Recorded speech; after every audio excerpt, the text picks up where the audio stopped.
Phone tapping కేసులో మాజీ IPS Prabhakar Rao ఎల్లుండి విచారణకు హాజరు కానున్నారు. సుప్రీంకోర్టు ఆదేశాలతో అమెరికా నుంచి భారత్కు రానున్నారు ప్రభాకర్ రావు.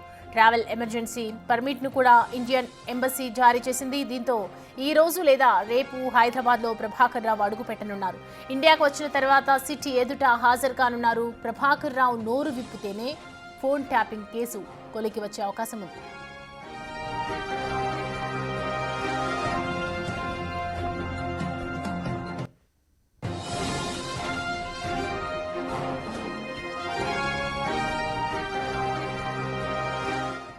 ఈ అంశానికి సంబంధించి పూర్తి డీటెయిల్స్ మా ప్రతినిధి సురేష్ అందుబాటులో ఉన్నారు లైవ్లో అందించడానికి. సురేష్, చూసిన ప్రభాకర్ రావు చాలా రోజుల తర్వాత ఇప్పుడైతే రాబోతూ ఉన్నారు. సో ప్రజెంట్ ఇన్నాళ్ళుగా ఆయన కనిపించినటువంటి నేపథ్యంలో, అంటే అందుబాటులో లేనటువంటి నేపథ్యంలో కట్టుదిట్టమైనటువంటి భద్రత ఏమైనా ఏర్పాటు చేసే అవకాశాలు ఉన్నాయా స్కిప్ అవ్వకుండా?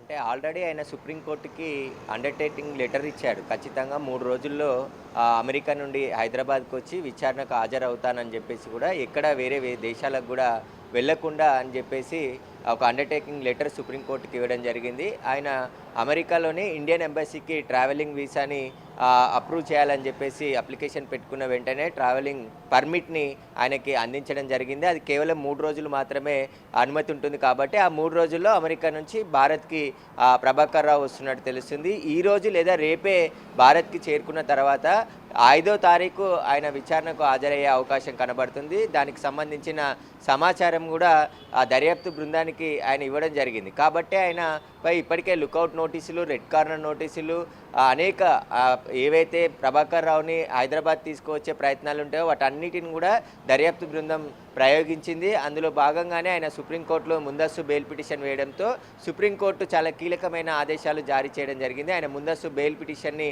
ఆగస్టు 5న విచారిస్తాం, కానీ మీరు 3 రోజుల్లో హైదరాబాద్కి వచ్చి ఆ విచారణకు హాజరు కావాల్సిందే అని చెప్పేసి కూడా ఆదేశాలు జారీ చేయడం జరిగింది.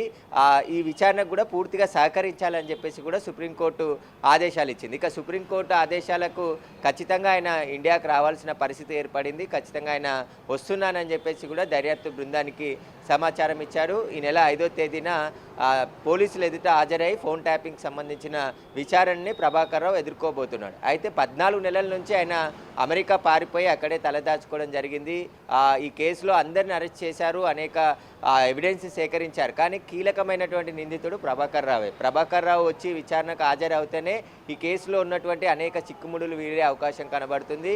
ఇప్పటి వరకు అధికారులని మాత్రమే పోలీసులు అరెస్ట్ చేశారు, కానీ రాజకీయ నాయకుల పాత్ర ఉంది. అప్పటి ప్రభుత్వంలోని పెద్దల ఆదేశాల మేరకే ప్రభాకర్ రావు కింది స్థాయి అధికారులకు ఆదేశాలు ఇచ్చి అనేక మంది వ్యాపారులని, రాజకీయ నేతలకు సంబంధించిన ఫోన్ నెంబర్లని ట్యాపింగ్ చేసి బెదిరింపులకు పాల్పడడం, కొంతమంది వ్యాపారులను కిడ్నాప్ చేసి వారి దగ్గర నుంచి డబ్బులు వసూలు చేసినట్టు కూడా ఆరోపణలు ఉన్నాయి. అదే స్టేట్మెంట్ని భుజంగరావు పైన కూడా సంధ్యా కన్వెన్షన్ శ్రీధర్ రావు కూడా ఫిర్యాదు చేయడం జరిగింది. తన టేబుల్ మీద వెపన్ పెట్టి మరీ బెదిరించి డబ్బులు తీసుకున్నారు. అదేవిధంగా బీఆర్ఎస్ పార్టీకి ఫండ్ ఇవ్వాలని చెప్పేసి కూడా బెదిరించారని చెప్పేసి ఆయన స్వయంగా మాట్లాడడం జరిగింది. కాబట్టి అలాంటి వ్యాపారవేత్తలు చాలామంది ఉన్నారు.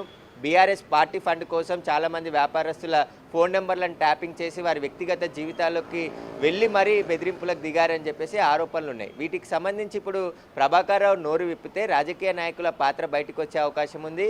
ఆయన ఎవరెవరి ఆదేశాల మేరకు ఎవరెవరి ఫోన్ నెంబర్లను ట్యాపింగ్ చేశాడు, ముఖ్యంగా ఎస్ఐబి కార్యాలయంలో ఉన్నటువంటి ఆధారాలన్నింటిని కూడా ధ్వంసం చేశాడు. ఆ కేసులో కూడా ప్రభాకర్ రావు నిందితుడిగా ఉన్నాడు. కాబట్టి ఎన్నో సంవత్సరాల నుంచి గత ప్రభుత్వాలు సేకరించినటువంటి సున్నితమైన సమాచారాన్ని అంతా కూడా ఆయన ధ్వంసం చేసి ఇక్కడి నుంచి అమెరికాకు పారిపోవడం జరిగింది. కాబట్టి ఇప్పుడు వాటన్నిటికి సంబంధించి విచారణ చేయబోతున్నారు. ఇక ఆయన ప్రభాకర్ రావు నోరు విప్పితే ఈ కేసులో అనేక విషయాలు బయటకు వచ్చే అవకాశం ఉంటుంది, సంచలనంగా మారే అవకాశం ఉంది. ఇప్పటి వరకు జరిగిన ఇన్వెస్టిగేషన్ ఒక లెక్క ఉంటుంది, ఇప్పటి నుంచి జరిగే ఇన్వెస్టిగేషన్ కూడా మరో లెక్క మారే అవకాశం కూడా స్పష్టంగా కనబడుతుంది.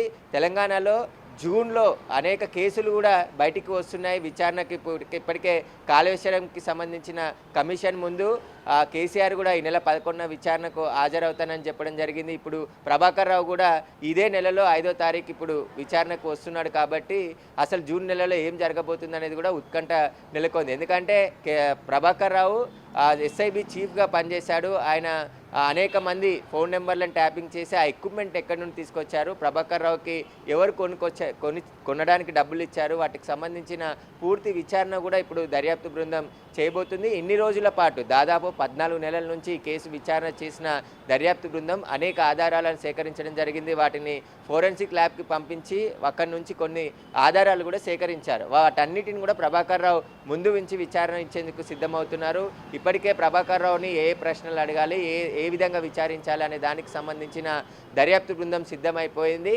ఇన్ని రోజుల నుంచి ఆయన తప్పించుకొని తిరిగాడు. కానీ సుప్రీంకోర్టు ఆదేశాల మేరకు ఎట్టకేలకు హైదరాబాద్కి రాబోతున్నాడు. వచ్చిన తర్వాత నేరుగా తన నివాసానికి చేరుకొని ఆ తర్వాత 5వ తేదీన ఆయన విచారణకు రాబోతున్నట్టు తెలుస్తుంది. అందుకు తగ్గట్టు ఏర్పాట్లు కూడా పోలీసులు చేస్తున్నారు. అయితే ప్రభాకర్ రావు విచారిస్తే అనేక విషయాలు, ఎందుకంటే ఈ కేసులో అరెస్ట్ అయినటువంటి భుజంగరావు, తిరుపతన్న, ప్రణీత్ రావు వీరందరూ కూడా ఇచ్చిన స్టేట్మెంట్ ఒకటే, ప్రభాకర్ రావు ఆదేశిస్తే మేము పని చేశాము, బెదిరించాము, ప్రతిపక్ష నాయకుల కదలికలను ఎప్పటికప్పుడు కనిపెట్టాము అని చెప్పేసి కూడా వాళ్ళు చెప్పిన స్టేట్మెంట్లో ఉంది. అందులో ఆ రాజకీయ నాయకుల పాత్ర కూడా ఉన్నట్టుంది. ఎందుకంటే కొన్ని వ్యక్తిగతమైనటువంటి అంశాల కోసం కూడా ఫోన్ ట్యాపింగ్ వాడినట్టు కూడా దర్యాప్తు బృందం గుర్తించింది. అది ప్రభాకర్ రావు చెప్తేనే బయటికి వచ్చే అవకాశం కనబడుతుంది. ప్రభాకర్ రావు ఎవరి నుంచి ఇన్స్ట్రక్షన్స్ వచ్చేటివి, వాటిని ఎలా అమలు చేశారు, ఈ టీంని అంతా ఫామ్ చేయడానికి గల కారణాలు ఏంటి, వాటికి సంబంధించిన పూర్తి వివరాలన్నిటిని కూడా ప్రభాకర్ రావు నుంచి